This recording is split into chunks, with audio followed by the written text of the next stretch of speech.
Ashley. My name is Madrid. And my name is Luke.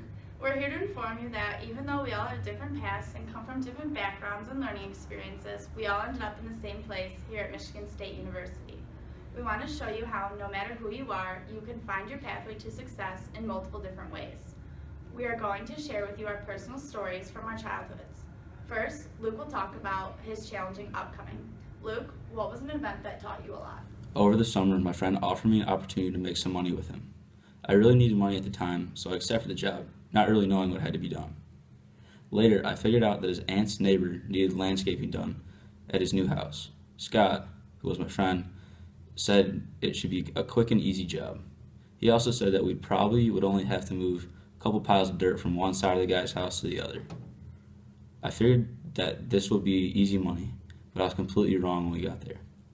We first arrived to the guy's house and he was dripping sweat. It was a really hot day, but he looked like he was working hard. He had us put on some gloves, showed us the tools, and told us what to do. This is when I realized I was completely wrong about this job. He wanted us to dig a 40-foot trench from one side of the house to the other. This didn't seem too bad until we actually started digging. Instead of digging dirt, it was clay that we were digging in. Clay is extremely hard and feels like cement when digging. For 9 straight hours, Scott and I chipped away at the clay with our shovels and pickaxes. It was the hardest thing I had ever done. It didn't seem worth it at the time, but at the end of the day, it was. The pay was great, but besides that fact, I learned that I could overcome any doubt of completing a physically demanding job. That was fantastic, Luke. Thank you. Your stories show that as long as you put your mind to it, you can do anything you want. Sometimes you have to go through the hard times to realize how strong you really are. Ashley, how did you become who you are today?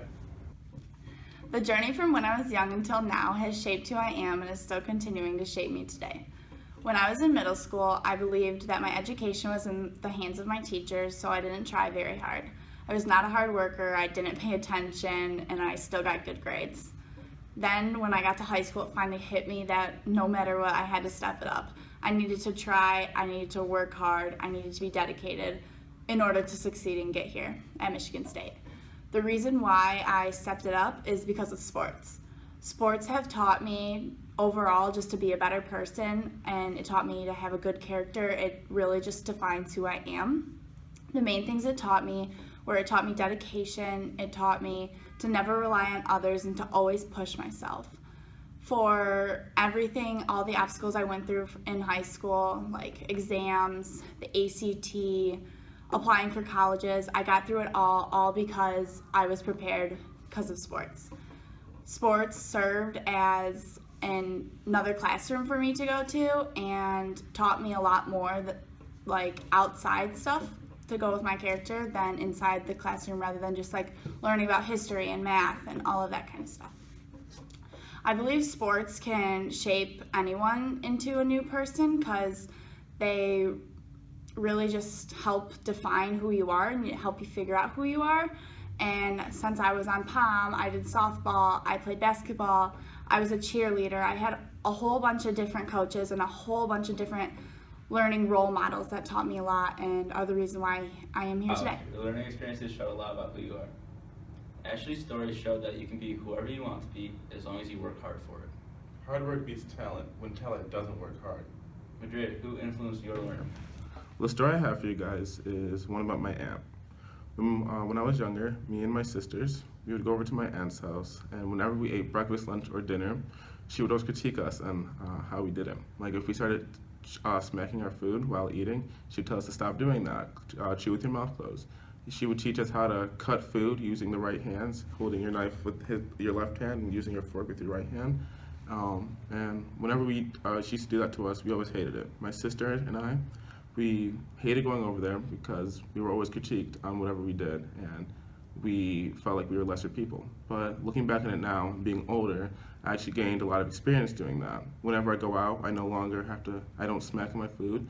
I always have the proper etiquette, using the right tools, utensils with my hands, and I'm glad she was able to teach me that. Also, I interviewed my aunt for my disciplinary literacy. She was an ultrasound technician, and so she works in the hospital. And so she was able to give me a lot of experience and, well, not experience, tips about becoming a nurse and all the steps that she took becoming an ultrasound technician, which is not technically a nurse, but still works in the medical field. So she's still able to give me all that helpful information. Not only my aunt, she is a great role model for me, but my family is also a great role model for me.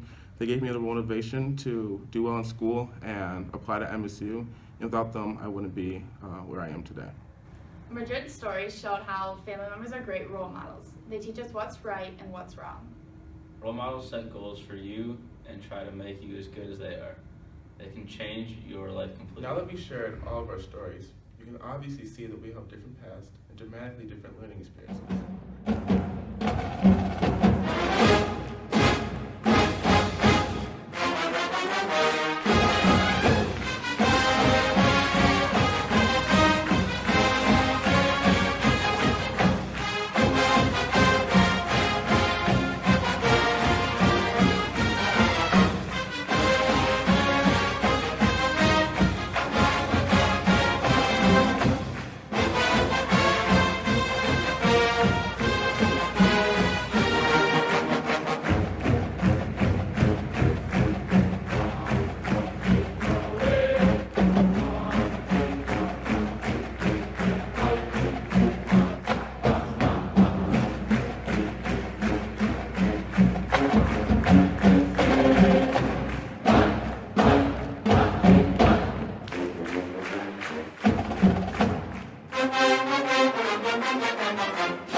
All three of us had different motivating factors that all led us to here.